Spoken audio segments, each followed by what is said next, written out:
के अंदर हिंदुस्तान का नाम आता है। जब हिंदुस्तान का नाम आता है और उसे लगा कि कुछ किया जाए, मैं अब यहोवा को धन्य कहे और जो कुछ मुझ में है उसको धन्य कहे। और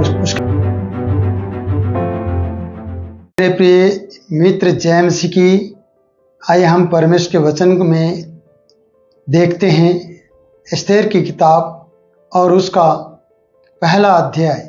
प्रियो, ये किताब प्रिय किताब है जिसमें एक एस्तेर रानी की कहानी को हम देखते हैं, जो यहूदी लड़की है और वो रानी बनती है और किस किस तरीके से परमेश्वर यहूदियों की ज़िंदगी में कार्य करता है प्रार्थनाओं के द्वारा। जबकि वो अधीनता में थे, जबकि वो गुलामी में थे, फिर भी परमेश्वर दयालु है, अनुग्रहकारी है और अपने लोगों के जीवनों पर दया करता है जब वो लोग उसे पुकारते हैं। तो प्रियो, परमेश्वर का वचन सचमुच में हमें आनंदित करता है और हम सबकी ज़रूरतों को भी पूरा करता है। आइए हम एस्तेर के पहले अध्याय में चलते हैं। यहाँ पर एक्सर्स नाम राजा के दिनों में ये बातें हुई, वो बातें मैं आपको बताना चाहता हूँ।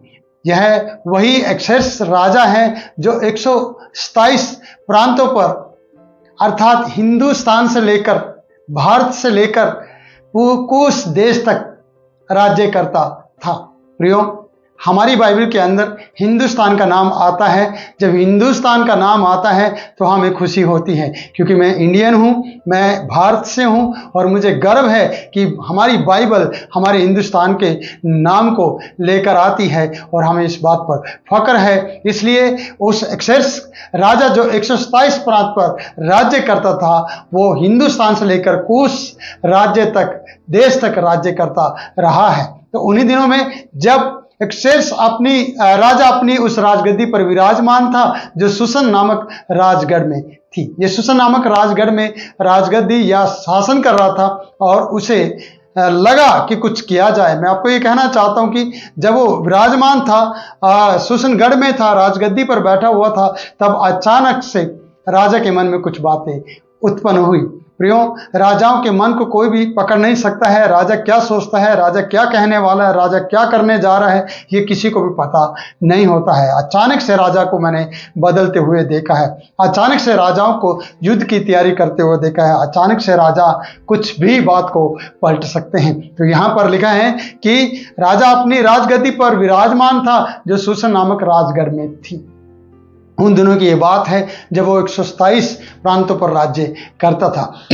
तो प्रियो, यहाँ तीसरे पद में हम जब आते हैं पहले अध्याय के, वहाँ उसने अपने राज्य के तीसरे वर्ष में अपने सब हकीमों और कर्मचारियों को भोज दिया, यानी खाने का प्रबंध किया, उन्हें खाना दिया, एक पार्टी की गई, एक अच्छा भोज दिया गया जिसमें आनंद मनाया जा रहा था। और लिखा है यहाँ पर फारस और मादे के सेनापति और प्रांत प्रांत के प्रधान और हकीम उसके सन्मुख आ गए थे।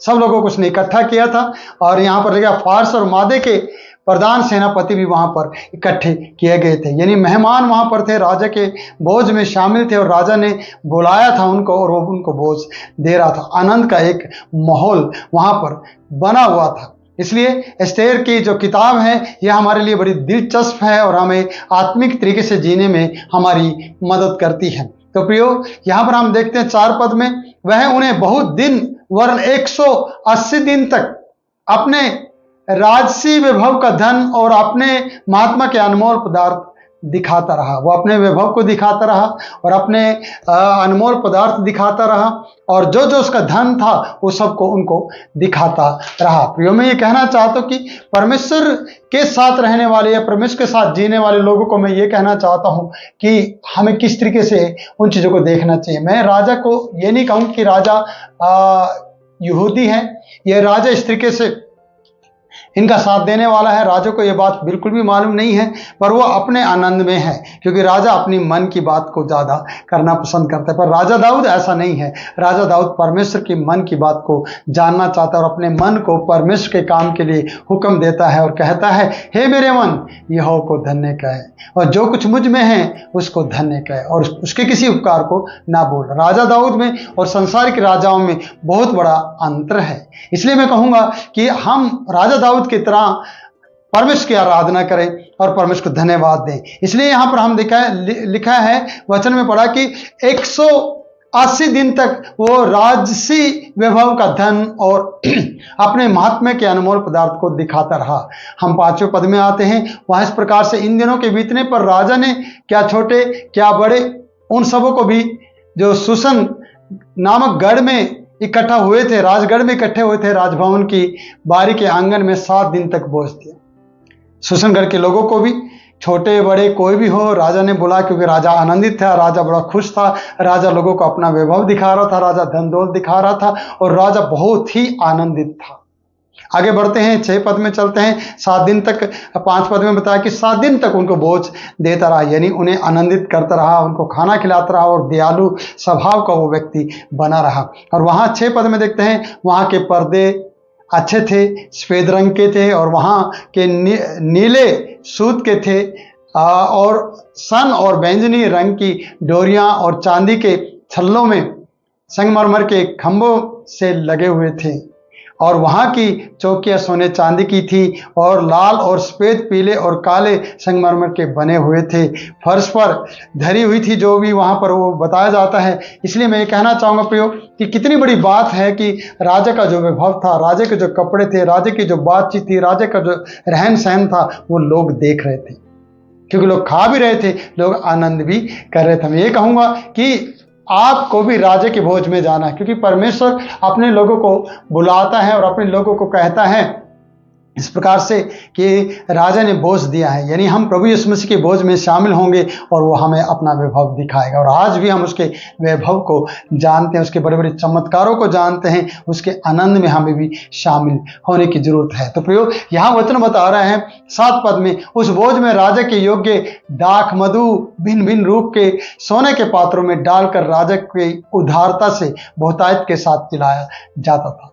राजा के बर्तन थे, दाख मधु अलग अलग प्रकार का था, सोने के बर्तनों में डालकर उनको पिलाया जाता था। लिखा है पात्र, सोने के पात्र इस्तेमाल किए जा रहे थे। कितनी दया उसके अंदर थी, या कितना प्रेम लोगों के प्रति या राजाओं के प्रति, सेनापति के प्रति जाग रहा था राजा एक्सर्स का। राजा एक्सर्स 127 देशों प्रांतों पर राज्य कर रहा था, देशों पर राज्य कर रहा था। याद रखना, मैं आपको बताना चाहता हूँ कि वो छोटा मोटा राजा नहीं था। और यहाँ पर आगे लिखा है, 8 पद बता रहा है, पीना तो नियम के अनुसार था, कोई भी ऐसा मतवाला ना हो जाए नूह की तरह कि मतवाला होने पर उसने दाख की बारी लगाई और उसने दाख रस निकाला और उस दाख रस को पिया और उसके बाद वो मतवाला हो गया, और मतवाला होने पर वो नंगा हो गया। जब वो नंगा हो गया प्रियो, उसके बेटे ने उसे नंगेपन को देखा और उसके नंगेपन को उछाल दिया और दूसरे बच्चों भाइयों को बताया। तो इस प्रकार से कभी भी यहाँ इस तरीके से देखा नहीं गया है। राजा का जो घर में आनंद मनाया जा रहा है और जो पिया जा रहा है, पीना तो नियम के अनुसार होता था। मैं ये कहना चाहता हूं, किसी को विवश करके नहीं पिलाया जाता था कि और पी ताकि उनका नंगापन देखा जाए। आज ब्याह शादियों में, आज पार्टियों में जानबूझ के पहले लोग थोड़ा पीते हैं, फिर जानबूझ के ज़्यादा पीते हैं, फिर उन्हें और पिलाया जाता है और बाद में उनकी वीडियो बनाई जाती है ताकि उनका नंगेपन की बातें और उनकी बेहूदी बातें, उनकी मूर्खता की बातें सब दुनिया के सामने प्रकट की जाए। तो आज आपका मित्र ही आपके विरुद्ध में आपके लिए वीडियो बनाकर सोशल मीडिया पर डालना पसंद करता है या डाल सकता है प्रियो, और आपको धोखा और आपको ब्लैकमेल कर सकता है। तो प्रियो, मैं ये कहना चाहता हूँ कि यहाँ पीना तो नियम के अनुसार था, किसी को कोई विवश नहीं किया जाता था और नहीं पिलाया जाता था, क्योंकि राजा ने अपने भवन के सब भंडारी को आज्ञा दी थी। उसने पहले से नियम और कानून के अनुसार ये भोज दिया था। यह पीना कानून के अनुसार था कि जो अतिथि जैसा चाहे उसके साथ वैसा ही बर्ताव किया जाए। ये हाकिमों को और भंडारियों को राजा की तरफ से हुक्म था। प्रियो, आज हमारी ज़िंदगी में भी प्रभु की बहुत सी बातों को, आज्ञाओं को हमें मानना है और नियम के अनुसार चलना है। बिना नियम के हम कुछ भी नहीं कर पाएंगे। इसलिए प्रियो, यहाँ ये वचन आगे 30 वचन को जब हम पढ़ते हैं प्रियो 9वें पद में, और वहाँ पर बहुत सी बातों को हम देखते हैं और उस बात को भी मैं कहना चाहता हूँ। रानी वस्ती ने भी राजा अक्षर के भवन में स्त्री को बोझ दिया है। और यहाँ राजा उदारता से लोगों की सेवा कर रहा है, लोगों को पिला रहा है, लोगों को खिला रहा है और हुक्म के अनुसार वो अपना वैभव दिखा रहा है। तो अक्षर यहाँ वस्ती रानी को भी लगा है कि मैं भी ऐसा ही करूं, और वो भी स्त्रियों को बोझ दे रही हैं। तो प्रियो, जब परिवार के अंदर स्त्री के सेवा भाव हो, जब राजा के अंदर सेवा भाव हो, तो प्रियो घर का माहौल कैसा होगा। आपको पता है कि जब आपके घर में मेहमान आते हैं, खुशी में जब आप अपने बच्चे की शादी कर रहे हो या सगाई कर रहे हो या कि रिश्ते की बात चलाई हो और लोगों को आपने निमंत्रण दिया हो, और आपके घर का माहौल अलग ही होता है। वहाँ रोना पीटना नहीं होता है, वहाँ आनंद मनाया जाता है। आज आपकी ज़िंदगी में प्रभु यीशु मसीह के नाम में आनंद मनाया जाए और आप खुश रहें और आप स्वस्थ रहें और प्रभु की महिमा करते रहें। इसलिए 127 देशों पर राज्य करने वाले अक्षर्स आज बोझ देकर लोगों को आनंदित कर रहा है। देश देश के लोगों को इकट्ठा किया गया है और अपने आसपास के सुसनगढ़ के लोगों को भी उसने बोझ दिया है 7 दिन तक। और रानी वस्ती भी ऐसा ही कर रही है। ये पूरा परिवार मिलकर लोगों को आनंद पहुंचा रहे हैं। जबकि राजा हुक्म देता है, दंड देता है, राजा किसी को मारने की बात करता है, राजा जानबूझकर उनसे काम लेता है, पर यह राजा ऐसा नहीं कर रहा है। सिर्फ आनंद और आनंद मनाया जा रहा है। तो आपकी ज़िंदगी में भी आज का दिन ऐसा ही रहे और आज का दिन आप आनंद मनाएं और अपने जीवन से दूसरे लोगों की सेवा करें, उन्हें अपने घर बुलाएं और उन्हें खिलाएं पिलाएं और उनकी सेवा करते हुए अपने घर के माहौल को बदल दीजिए। विलाप का नहीं बल्कि नृत्य और आनंद का माहौल अपने घर में बना लीजिए। मैं परमेश्वर दास आपके लिए निरंतर प्रार्थना करता रहूँगा। आप प्रभु में आनंदित रहें और बने रहें और उसकी महिमा करें। फिर मिलूंगा नई वीडियो में नए वचन के साथ। तब तक के लिए मुझे आप दे इजाज़त। जय मसीह की।